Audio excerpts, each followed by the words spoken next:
Pemirsa, Amerika Serikat dan Israel berencana melakukan serangan kembali ke Iran. Hal ini seakan menegaskan bahwa diplomasi mengalami jalan buntu. Namun bisa juga hanya sebuah gertak sambal dari Amerika dan juga Israel. Lantas akan seperti apakah Iran hal tersebut ini? Benarkah Iran juga sudah siap jika akan terjadi serangan pekan depan?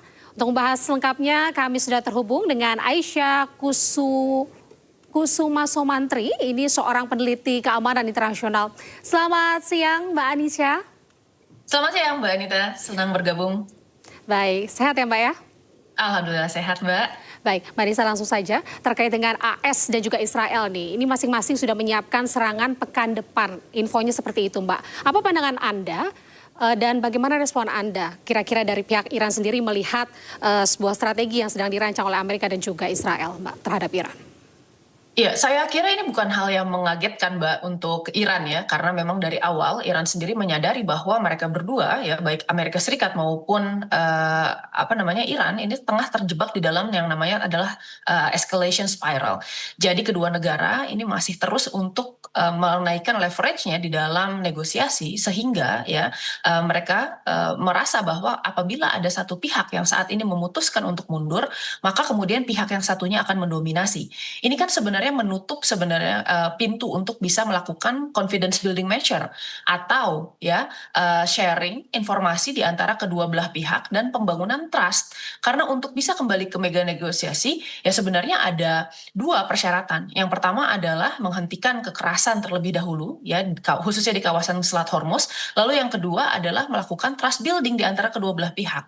Permasalahannya sekarang ketika kemudian Amerika Serikat itu melakukan yang namanya ceasefire, itu pertama hanya dilakukan secara sepihak oleh Amerika Serikat tanpa didiskusikan dengan Iran.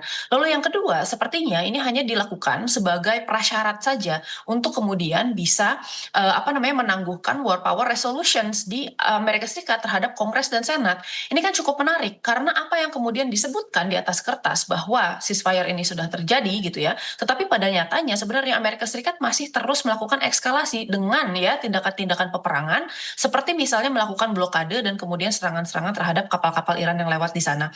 Ini kan menjadi sebuah permasalahan karena Iran dalam menghadapi hal tersebut itu akan melakukan retaliasi. Dan pada akhirnya retaliasi ini yang dianggap oleh Amerika Serikat sebagai ground dan landasan bagi AS untuk melanjutkan operasinya.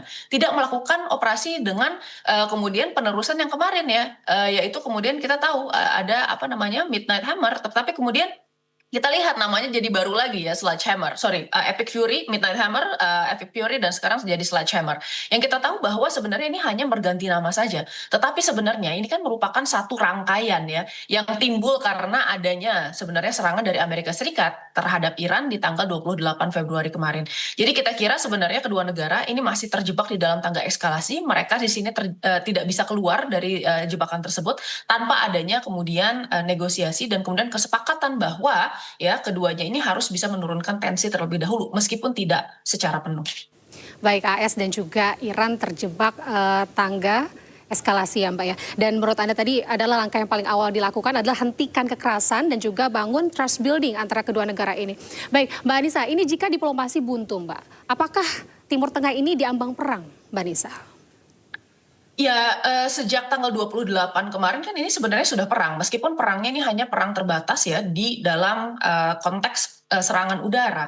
Mungkin kita lihat apabila kemudian perang yang terjadi di antara Amerika Serikat, Iran dan Israel ini akan berlanjut ya, pasca kemudian gagalnya negosiasi kedua di antara kedua belah pihak, saya kira sebenarnya ini akan bentuknya akan sama.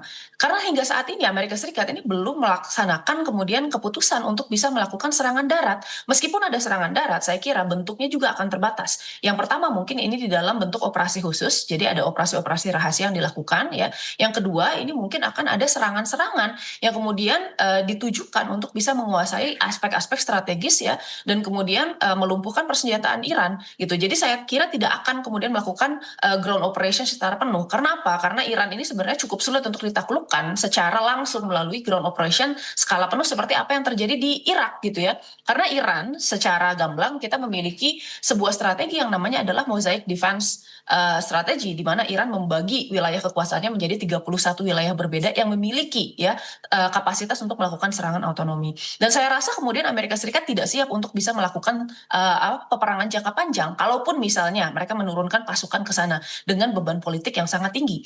Jadi kemungkinan besar apabila misalnya perangnya berlanjut, perangnya akan kembali menjadi perang terbatas. Apakah itu di arena darat, di arena udara ya melalui kemudian airstrike maupun kemudian di arena peperangan laut. Karena itu yang saat ini menjadi salah satu titik gesekan paling panas ya di dalam konflik ini. Baik Mbak Aisyah. Lalu ya ini kita lihat kedua belah pihak antara AS dan juga Iran. Masing-masing sedang menyusun strategi, baik Iran yang menyusun mekanisme baru gitu infonya terkait dengan akan memperlakukan kapal-kapal yang melintas ini akan dikenakan biaya bagi yang melintas. Lalu dengan Amerika Serikat sendiri dia melakukan mekanisme ataupun menyiapkan operasi militer baru dengan merubah saja namanya menjadi Sledgehammer yang sebelumnya adalah Epic Fury.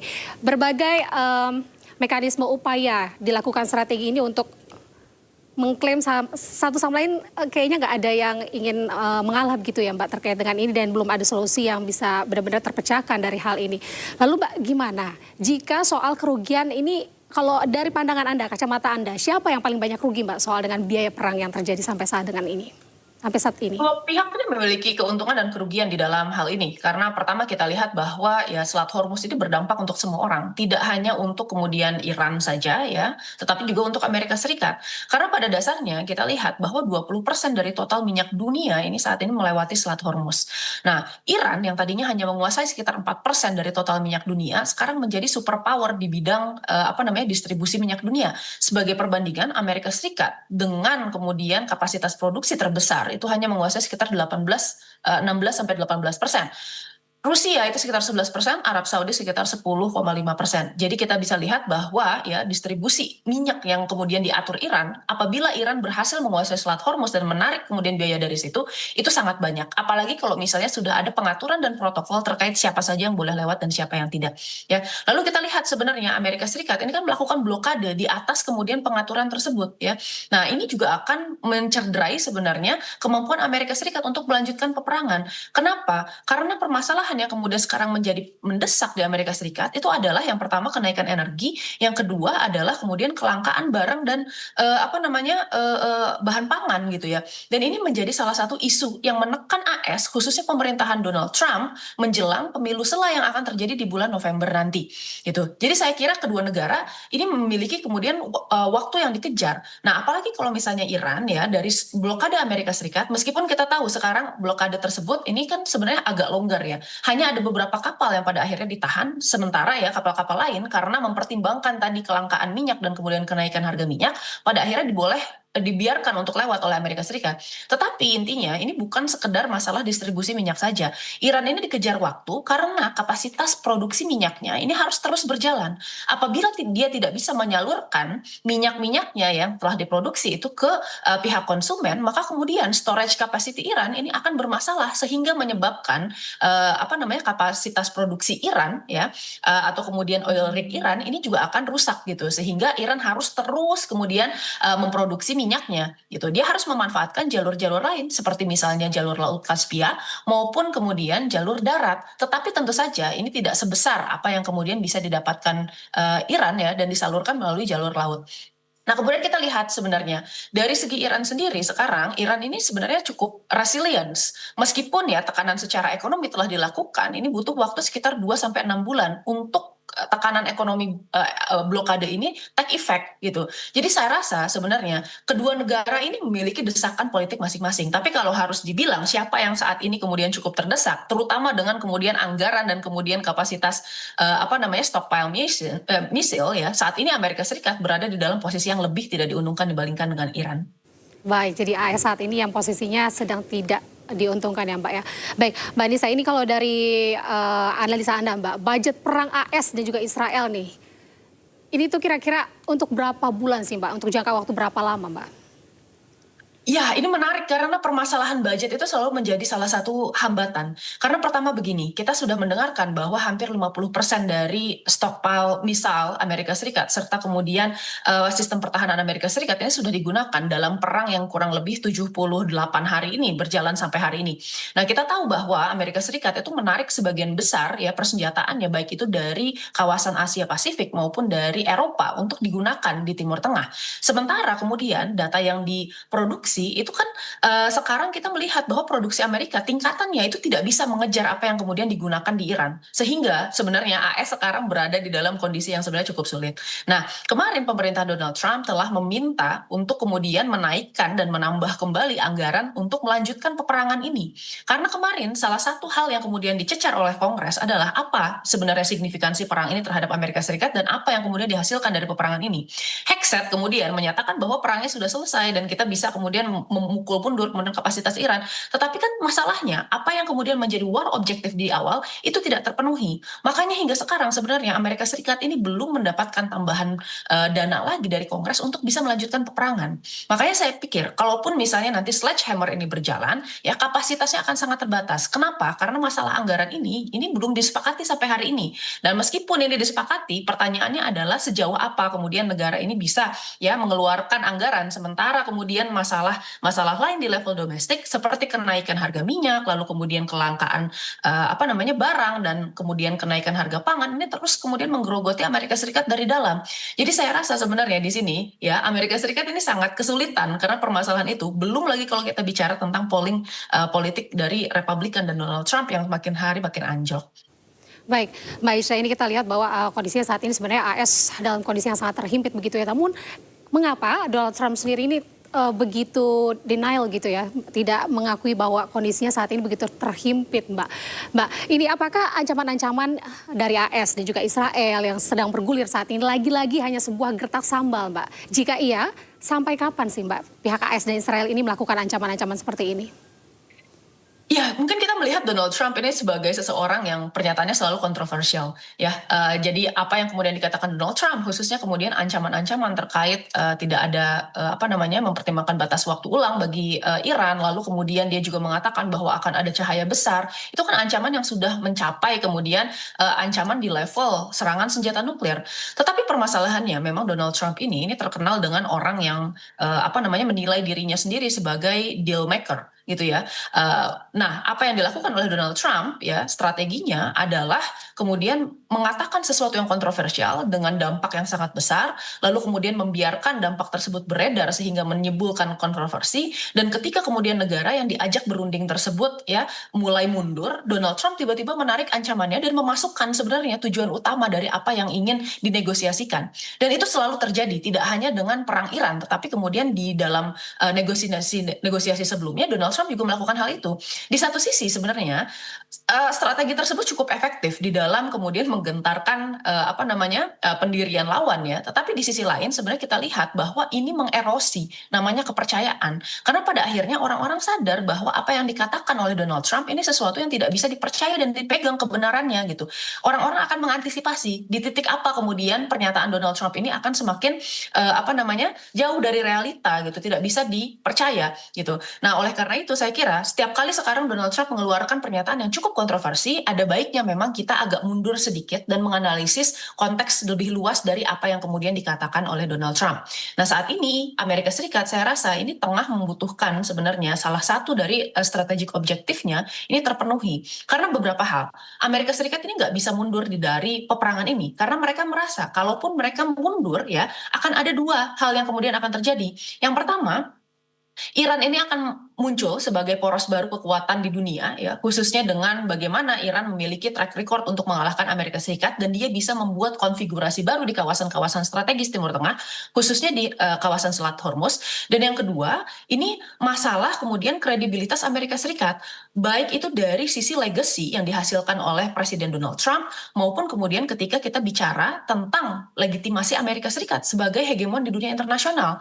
Oleh karena itu, Amerika Serikat at the very least itu harus mendapatkan satu saja strategic objektif yang kemudian bisa dianggap sebagai bentuk kemenangan dari perang ini.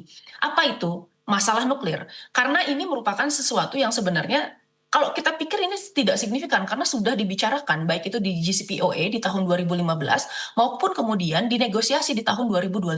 Tetapi permasalahannya Amerika Serikat itu kan mengacaukan kedua perjanjian tersebut, negosiasi tersebut ya, meskipun pada akhirnya Iran sudah sepakat gitu. Sehingga sekarang saya kira ini hal yang dianggap paling visible itu adalah masalah nuklir.